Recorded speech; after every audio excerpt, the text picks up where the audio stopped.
ಈ ಉತ್ತರ ಕರ್ನಾಟಕದಲ್ಲಿ ಸಿಡಿದು ಮಿಂಚಿನಂತೆ ಮಿಂಚು ಆರ್ಭಟಿಸುತ್ತಿರುವ ಈ ಬಹುತೂರು ಕಂಡು ರೈತರ ಮೇಲೆ ಬಡವರ ಮೇಲೆ ನಡೆಸುತ್ತಿರುವ ದಬ್ಬಾಳಿಕೆಯ ಸಾಹಸಕ್ಕೆ ಬ್ರೇಕ್ ಹಾಕುವ ಗಂಡು ಇನ್ನೂ ಹುಟ್ಟಿಲ್ಲ, ಹುಟ್ಟೋದು ಇಲ್ಲ.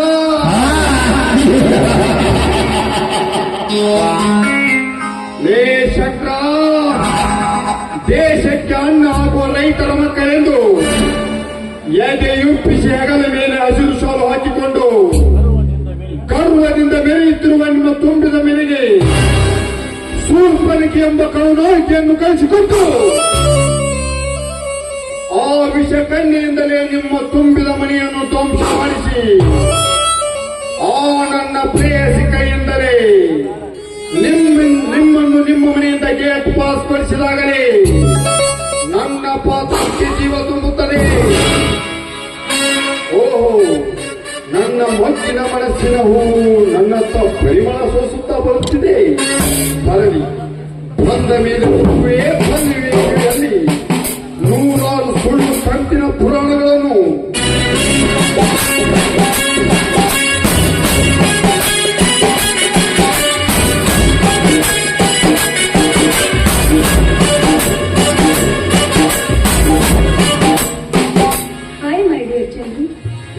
ಪಲ್ಲವಿ. ಪಲ್ಲವಿ, ನಾನು ನಿನಗೆ ಏನು ಹೇಳ್ಬೇಕಂತ ಅನ್ಕೊಂಡಿದ್ದೆ, ಅದು ಏನು ಅಂತ ನನ್ನ ತಲೆಗೆ ಬರ್ತಾ ಇಲ್ಲ. ನನ್ನೆಲ್ಲ ನೋಡಿ ಅದೇನಂತ ಹೇಳ್ಬೇಕು ಅನ್ಕೊಂಡಿದ್ರ ಹೇಳಿ ಮಾಡಿ. ಪಲ್ಲವಿ, ನೀನು ತಿಳಿದು ಹಳ್ಳಕ್ಕೆ ಬಿದ್ದೆ. ಅದನ್ನ ಕಂಡು ನನಗೆ ನಗಬೇಕು ಅಥವಾ ಅಳಬೇಕು ಒಂದು ತಿಳಿತಾ ಇಲ್ಲ. ಕಾಗೆಗಳ ಹಿಂಡಿನಲ್ಲಿ ಕೋಗಿಲೆಯೊಂದು ಸೇರಿಕೊಂಡಿತ್ತಲ್ಲ ಎನ್ನುವ ಚಿಂತೆ. ಅಂದ್ರೆ ನಮ್ಮ ಸಂಸಾರ ನಿಮ್ಮ ದೃಷ್ಟಿಯಲ್ಲಿ ಕಾಗೆಗಳ ಹಿಂಡಾಗಿ ಕಂಡಿದೆ. ಚಂದ್ರಕಾಂತ್, ಯಾಕೆ ನಿಮ್ಮ ಮನಸ್ಸಿನಲ್ಲಿ ಇಂಥ ಕೆಟ್ಟ ಆಲೋಚನೆಗಳನ್ನ ಮಾಡ್ತಾ ಇದ್ದೀರಾ? ಪಲ್ಲವಿ, ನಾನಾಡುವ ಮಾತುಗಳು ನಿನಗೆ ಕೋಪ ಬರಿಸಿರಬೇಕು. ಆದರೆ ನನ್ನ ಮಾತು ನನ್ನನ ಮಾತು ಧಿಕ್ಕರಿಸಿ ನೀನು ಮುಡಿ ಎತ್ತಿ ಹಾಕಿಕೊಂಡು ಹೋದ ಮಣಿ ಈ ಸಮಾಜಕ್ಕೆ ಬೇಡವಾದದ್ದು ಅಂತ ಜನ ಮಾತಾಡಿಕೊಳ್ಳುತ್ತಾರೆ. ಚಂದ್ರಕಾಂತ್, ನನ್ನ ಜೀವನದ ಬಗ್ಗೆ ನಾನೇ ಚಿಂತೆ ಮಾಡಿಲ್ಲ, ನೀವ್ಯಾಕೆ ಚಿಂತೆ ಮಾಡ್ತೀರಾ? ಗಂಡನ ಮನೆ ಹೆಂಡತಿದ್ರು ಕೂಡ ನಾನು ಬಹಳ ಸಾಧಿಸಬೇಕಲ್ಲ. ಒಂದು ಹೆಣ್ಣು ಒಂದು ಮನೆಯಲ್ಲಿ ಸಂಸಾರ ಸಾಗಿಸಬೇಕಾದರೆ ಆ ಮನೆಯಲ್ಲಿ ಆ ಹೆಣ್ಣಿನ ಮನಸ್ಸಿಗೆ ನೆಮ್ಮದಿ ಸಂತೋಷ ಸಿಗದ ಬದುಕು ಅದು ಒಂದು ಬದುಕು. ಪಲ್ಲವಿ, ನೀನು ಪಂಜರದ ಹಕ್ಕಿಯಾಗಿರುವುದಕ್ಕಿಂತ ಈ ಕಾಡು ಹಕ್ಕಿಯನ್ನು ಸೇರಿಕೊಂಡು ಕಂಡಲ್ಲಿ ಮನ ಬಿಚ್ಚಿ ಹಾರಾಡಬಹುದಲ್ಲವೇ? ಹಾಗಾದ್ರೆ ನನ್ನ ಮನಸ್ಸನ್ನ ಒಬ್ಬರಿಗೆ ಕೊಟ್ಟು ದೇಹ ಮತ್ತೊಬ್ಬರಿಗೆ ಅರ್ಪಿಸುವಂತ ಕುಟಿಲ ಕಾರಸ್ಥಾನ ಆಡುವ ಆಟ ಆಡುವಂತ ಹೇಳ್ತಾ ಇದ್ರ ಪ್ರೀತಿ ಪ್ರೇಮದ ಗಂಧ ಗಾಳಿಯೇ ಗೊತ್ತಿರದ ದಪ್ಪನ ಅಂಗಸು ವಹಿಸುವುದಕ್ಕಿಂತ ಈ ರಸಿಕರ ರಾಜನನ್ನು ಕೂಡಿಕೊಂಡು ಕಂಡಲ್ಲಿ ಕಾಮದ ವಿರಹ ವೇದನೆಯನ್ನು ತೀರಿಸಿಕೊಳ್ಳುವಂತೆ ನೀನು ಒಲಿದು ಒಂದಾದರೆ ನಿನ್ನ ಬಾಳು ಸಿಹಿ ಸಕ್ಕರೆ. ಒಪ್ಪುತ್ತೀಯಾಯಿ ನನ್ನ ಮಾತಿಗೆ? ನಿಮ್ಮಂತ ಹಾಲು ಸಕ್ಕರೆ ಅಂತ ಹೃದಯವಂತರ ಮಾತನ್ನ ಕೇಳಬೇಕು ಅನ್ಸುತ್ತೆ.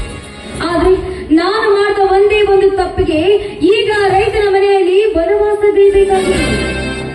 ಪಲ್ಲವಿ, ನೀನು ಒಮ್ಮೆ ಮನಸ್ಸು ಬಿಚ್ಚಿ ನನ್ನತ್ತ ಒಲಿದು ಬಂದರೆ ಈ ಪ್ರಿಯಕರಣಿ ನಿನ್ನ ಬಾಳಿಗೆ ನಾಂದಿಯಾಗುತ್ತಾನೆ. ನನಗೆ ಸ್ವಲ್ಪ ಸಮಯ ಕೊಡಿ, ನಾನು ವಿಚಾರ ಮಾಡಿ ನಿಮಗೆ ಮಾತಿಗೆ ಒಪ್ಪಿತು. ಪಲ್ಲವಿ, ಈ ಜೀವನ ಎಂಬುದು ವೀಣೆಯ ತಂತಿ ಇದ್ದ ಹಾಗೆ. ಆ ವೀಣೆಯನ್ನು ನುಡಿಸುವಾಗ ತಂತಿ ಯಾವಾಗ ಬೀಳುತ್ತದೆಯೋ ಆ ದೇವರೇ ಬಲ್ಲ. ನಮ್ಮ ಜೀವನವೂ ಸಹ ಅಷ್ಟೇ ಪಲ್ಲವಿ, ವೀಣೆಯ ತಂತಿ ಇದ್ದ ಹಾಗೆ. ಅಂದ್ರೆ ನಿಮ್ಮ ಮಾತಿನ ಅರ್ಥ ಅಣ್ಣ ಹರಿಸಿದ್ದಕ್ಕೂ ನಾಯಿ ಹಸಿದಿದ್ದಕ್ಕೂ ಒಳ್ಳೆದಾಯ್ತು ಅಣ್ಣಿ. ಹಾಗಾದ್ರೆ ಇನ್ನು ಮುಂದೆ ಆಡೋಣವೇ ನಮ್ಮ ಪ್ರೇಮದ ಆಟವನ್ನ? ರಾಣಿಯ ಮನಸ್ಸು ಆನಂದ ಬಾಷ್ಪ ನೀರಿನಂತೆ ಹರಿಯುತ್ತಿರುವಾಗ ಈ ನಿನ್ನ ನಲ್ಲನಿಗಷ್ಟು ಹಂಚಿ ಆನಂದಿಸುತ್ತಿರುವೆ ನನ್ನ ಉಲ್ಲಾಸದ ನಕ್ಷತ್ರವೇ.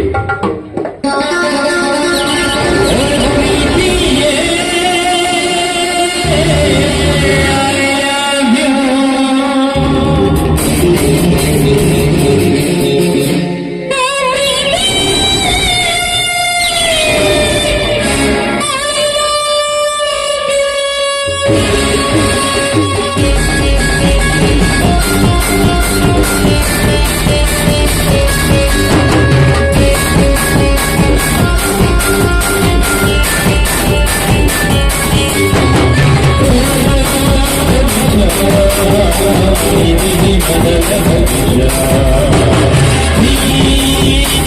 Yeah.